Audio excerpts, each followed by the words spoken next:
বাবা মাসি তো নাচে এমনি পাগল, আরো পাগল হয়ে গেছে। কি রে হসপিটালে যাচ্ছিস? তোমাদের ঠোঁটটাকে দেখো, তোমাদের দেখে বলছি। চলো, অল দ্য বেস্ট।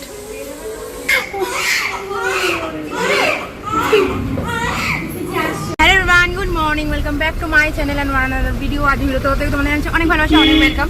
তো আজকে যাচ্ছি আমরা বড় গাড়ি করে স্কুলে। বাবা কি ব্যাপার রে।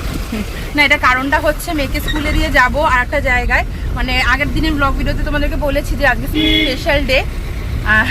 মানে আমি তো প্রচণ্ড পরিমাণে খুশি, সেটা তোমরা পুরো ভিডিওটা দেখলেই বুঝতে পারবে।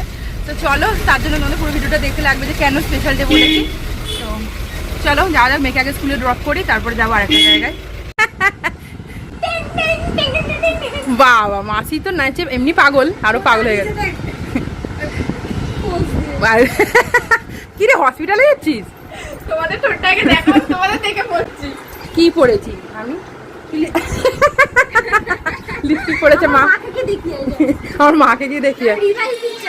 কাকিমা রেডি হবে না? রেডি হতেই তো হবে, অবশ্যই হতে হবে। বাবা লিপস্টিক পড়েছে, বাবা সবে ফ্রেশ হচ্ছে, বাবা সবে লিপস্টিক পরছে। আমি এমনি লিপস্টিকটা পরি, সবসময়তেই পরি। আর যেখানে পাস্তা পাস্তা দেয়নি, আমি খেয়ে নিচ্ছি, তাই তো এরকম বলতে চাইছিস? সো এতক্ষণে বুঝতেই পেরে গেছো যে গাড়িটা নিয়ে কেন মেয়েকে স্কুলে দিতে গেছিলাম। হ্যাঁ, আজকে আমার ছোটোবেলার বান্ধবী জুনির ডেলিভারির ডেট। তো প্রচণ্ড টেনশন করছে, ওর মুখ দেখে বুঝতে পারছো, তাও আমরা হাসানোর চেষ্টা করছি। আমরা সবাই গান শুনতে শুনতে গাড়িতে করে আনন্দ মজা করতে করতে যাচ্ছি, দেখতেই পাচ্ছ। আমি তো প্রচণ্ড পরিমাণে এক্সাইটেড। তো তারপরে হসপিটালে পৌঁছে গেছি, সব ক্রাইটেরিয়া কমপ্লিট করে নিয়েছে রাজ, মানে জুনির হাজব্যান্ড। তো করার পর এখন বলেছে এবারে সব কাগজপত্র করতে হবে, এমার্জেন্সিতে নিয়ে গিয়ে ওর কি আর চেক আপ আছে সেগুলো করে নিয়ে এবার ওকে ওর প্রাইভেট কেবিন আছে সেটা ওকে ট্রান্সফার করে দেবে।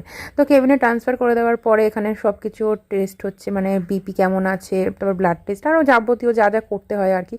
ও তো প্রচণ্ড পরিমাণে নার্ভাস, আর ওকে দেখে আমারও ভয় লাগছে, যেহেতু সিজার ব্যাপারটা, মানে ভয়ের একটা অপারেশন হবে।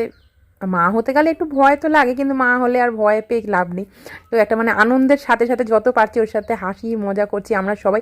এখানে অনেকজন আছে, ওর বোনেরাও চলে এসেছে, সবাই মিলে আমরা আনন্দ মজা করে ওকে আরও মানে খুশিতে রাখার চেষ্টা, কিন্তু ওর মধ্যে একটা টেনশন কাজ করছে। ওর মুখটা দেখে তোমরা বুঝতে পারছো, এটা নর্মালি, এটা স্বাভাবিক। তো কতক্ষণে ভাবছি আমার বোনকে দেখতে পাবো। তো সবাই সেরকম এক্সাইটেড ওর মানে কি হবে না হবে। আমরা সবাই মানে কথা বলছি, কি মনে হচ্ছে, সবাইকে জিজ্ঞেস করছি তোর কী মনে হচ্ছে হবে, ওর কী মনে হচ্ছে হবে। এরকম করতে করতে সেই সময়টা চলে এলো যখন ওর মানে ডেলিভারির সময়টা। তো মুখটা দেখতে পাচ্ছি একটুখানি মানে আপসেট হয়ে পড়েছি। ও কান্নাকাটি করছে, কাকিমাও করছে, আমরাও করছি, সবাই মিলে মানে একটু মানে ভয় লাগে। দেখতে দেখো বেশিক্ষণ টাইম লাগেনি, আধা ঘন্টা 20 মিনিটসের মধ্যেই কিন্তু আমাদেরকে সুখবরটা জানিয়ে দিল ডক্টর যে কি হয়েছে। তো সেটা পরে একটা অন্য ভিডিওতে দেখবো, আর মুখটা আমি তোমাদেরকে দেখাচ্ছি না, কারণ নিউবর্ন বেবি বুঝতেই পারছো, তো এখন না দেখানোটাই স্বাভাবিক। তো জুনির ওখানে ট্রিটমেন্ট আরও সব কিছু চলছে, আর আমি তো বেবির কাছ থেকে একদমই সরছি না, ওখানেই বসে আছি। তো বাড়িতে চলে এসেছি, লিপস্টিক খেয়ে নিয়েছি আমি। আসলে আসার সময় মোমো খেয়েছি, তো মোমোর সাথে সাথে লিপস্টিকও খেয়ে নিয়েছি আমি। এইবারে হচ্ছে মেয়ের পড়া হয়ে গেছে, যে এখানে বই খাতাগুলো পড়ে আছে, কালকেও পরীক্ষা আছে একটা। তো এখনও রুটিন দেয়নি, সেই জন্য বই খাতা গোছায়নি। রুটিনটা দেবে কখন কি জানি, স্কুলের গ্রুপে এখনও রুটিন দেয়নি। 9:30 বাজে, রুটিন এখনও দেয়নি। কখন দেবে রুটিন জানি না আমি নিজে। তো এগুলো গুছিয়ে রাখি, রুটিন যখন দেবে তখন রুটিন দিয়ে মুছে নেবো।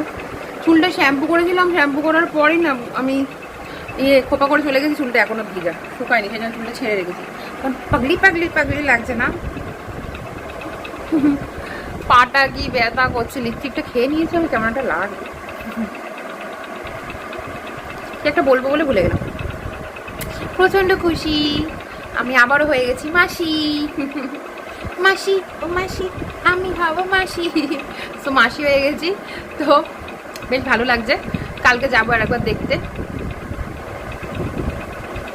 বান্ধবীও মা হয়ে গেল, আমি অনেক আগে হয়ে গেছি ওর, বাট ও মা হয়ে গেল।